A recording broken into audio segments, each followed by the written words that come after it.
Hello, everyone, and welcome back to the Beatles Forever. We all know how Brian Epstein discovered the Beatles and got them to immortality as the group the Beatles, but what was it like in the early days of the Silver Beetles? The beginning of the Silver Beetles? Well, Paul McCartney and George Harrison joined John in his first band, the Quarrymen. John Lennon founded the group in 1956 with him and some schoolmates. They were a skiffle band, but then they started to turn toward rock and roll. Members of the group quit, and eventually there weren't many members left except for John, Paul, and George. According to Wikipedia, the name was conceived at late night by Lennon and Stuart Sutcliffe by the group's fourth member and introduced to the two others the next day. They were initially booked as the Silver Beetles by local clubs who saw it as a more sellable name than the Beatles and went on to be the best-selling music act of all time. The group. Well, John Lennon was the leader of the band, and in those days he took an active role in what happened in the band. He didn't want George Harrison in the band at first because he was only 14. George wasn't asked to join the group, but he kept following them around. He would play raunchy on his guitar or play them new chords he had learned, and he would wait till they finished playing and then hang around with Paul. I didn't realize that Paul and George were good friends back in those early teenage years. Paul was the only one who took George seriously, according to the book Shout by John Lennon was 17 at the time and thought that George was just a kid.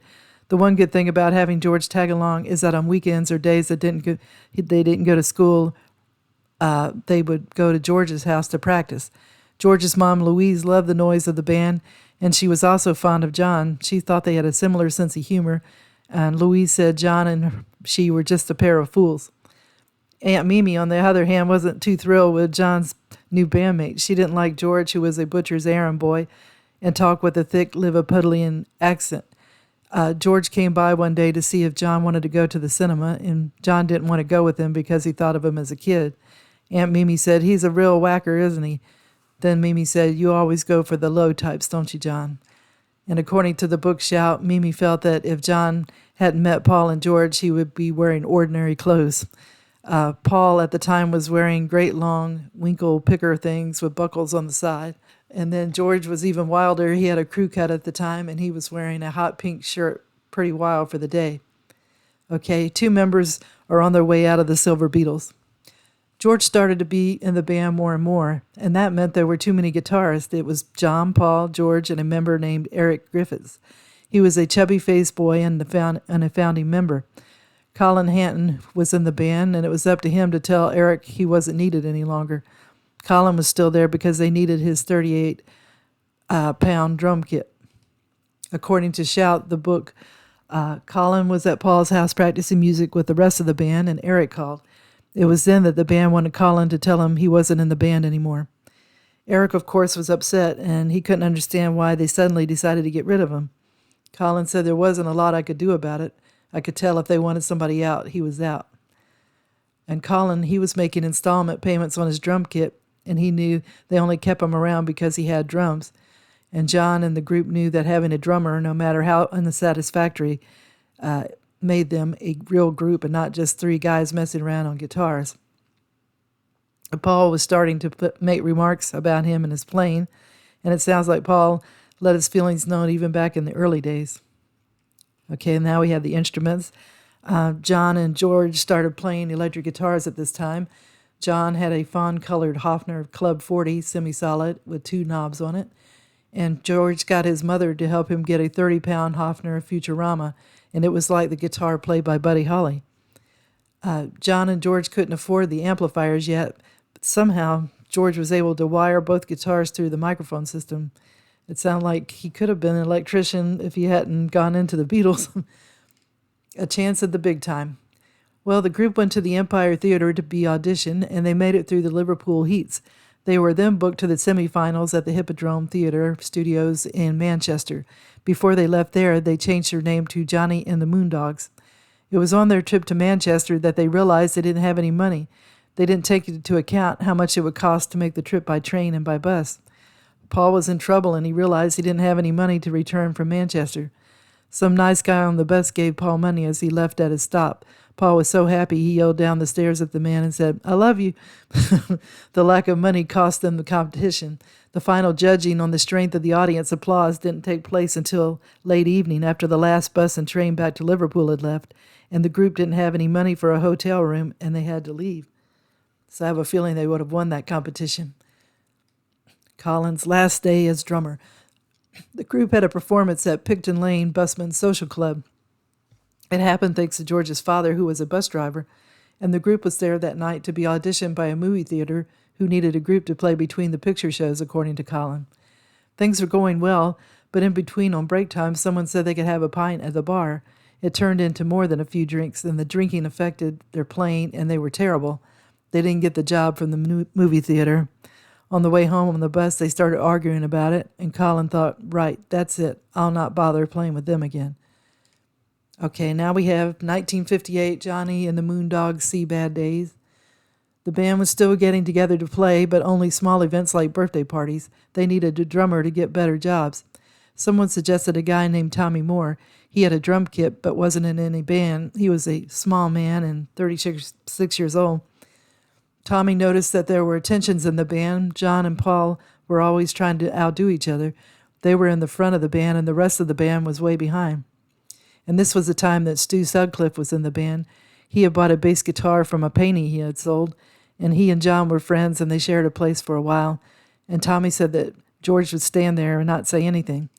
And they would tease Stu and said he couldn't play the bass, and Tommy agreed, saying he tried to play it, but I guess he was more of a painter. The band had a deal with Alan Williams, who ran the Jacaranda Club, and they only had to perform when the regular band, the Royal Caribbean Steel Band, had the night off. Well, Tommy said that there were no microphone stands, so two girls had to be persuaded to kneel in front of John and Paul, holding up hand mics attached to a mop handle and a broom. Tommy said, I could have retired on what we used to get playing at the Jack, a bottle of Coke and a plate of beans on toast. Johnny and the Moondogs were asked to change their name, and Stu Sutcliffe half-jokingly wrote down the Beatles, Beetles, and the other bandmate said, why not? Then John changed it to Beatles with a beat, Beatles. No one at the club liked the name, and they suggested Long John and the Silver Beetles. Well, John didn't want to call himself Long John, so the group became the Silver Beetles. Larry Parnes thought the band was great, but he didn't like the drummer, Tommy Moore. Okay, first big break. Larry Parnes had groups that he sent to Scotland, and he needed a backing band. He mentioned the Silver Beetles, and they would get £18 a week. Now they had to get the time off. John and Stu had an easy time. They could just cut college for 2 weeks. But Tommy's wife wasn't too pleased because they needed his weekly pay. He convinced her by saying that they could be wealthy from doing it. And George Harrison was working as an apprentice electrician. He had to take his summer holiday early. And Paul was supposed to be taking midterms, but he convinced his father that 2 weeks off would give his brain a rest. The band then decided they should have stage names. Paul decided to call himself Paul Ramon, looking for the 1920s sound. And George Harrison looked up to Carl Perkins, so he called himself Carl Harrison. Stu Sutcliffe decided to name himself Stu de Stael after the painter, and John Lennon surprisingly didn't want to participate, and neither did Tommy Moore, the drummer. Now we get to the trip. The band left by train wearing the clothes they would perform in, which was jeans, black sweater, and tennis shoes. They also borrowed some amplifiers, and Tommy said the amplifiers weren't the greatest, and George always had to fiddle with them. Tommy's drums didn't have a spur to hold down the bass drum, and so when Paul and John got to going in one of their fast Chuck Berry numbers, the bass drum used to go rolling away from the stage. But that was something to see.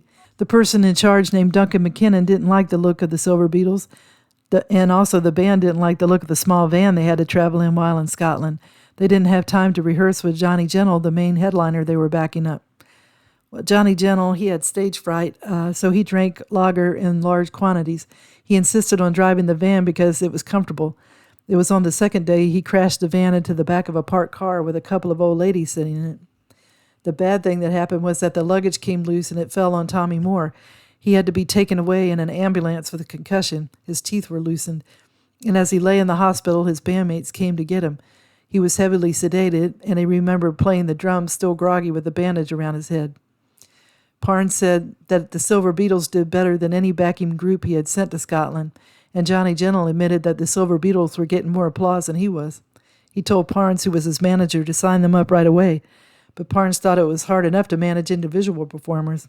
And Parnes said, "Maybe it sounds silly, but I just didn't want the worry of a 5-piece big group." They kept traveling north through Scotland, and at Inverness they arrived too early to get to a hotel, so they had to wander around the town, around the boats and stuff. So that was it for Tommy Moore. He had had enough of his bandmates by then, especially Lennon, and he was hungry too. And Tommy remembered the train ride home. He only had a couple of pounds in his pocket, and he stepped with Stuart because he was the only one he could stand by that time. But it got worse when he got home. His wife asked him how much money he made, and he said a couple of quid, and his wife couldn't believe it. She said, "Do you realize how much you could have made at the Garston Bottle Works in 2 weeks?" But the silver lining for the Silver Beetles is that Alan Williams, a promoter and a manager, started to take the Silver Beetles seriously after the trip to Scotland. And this was a spark they needed, and it led them on their way to their future stardom. So I hope everybody's been having a good day.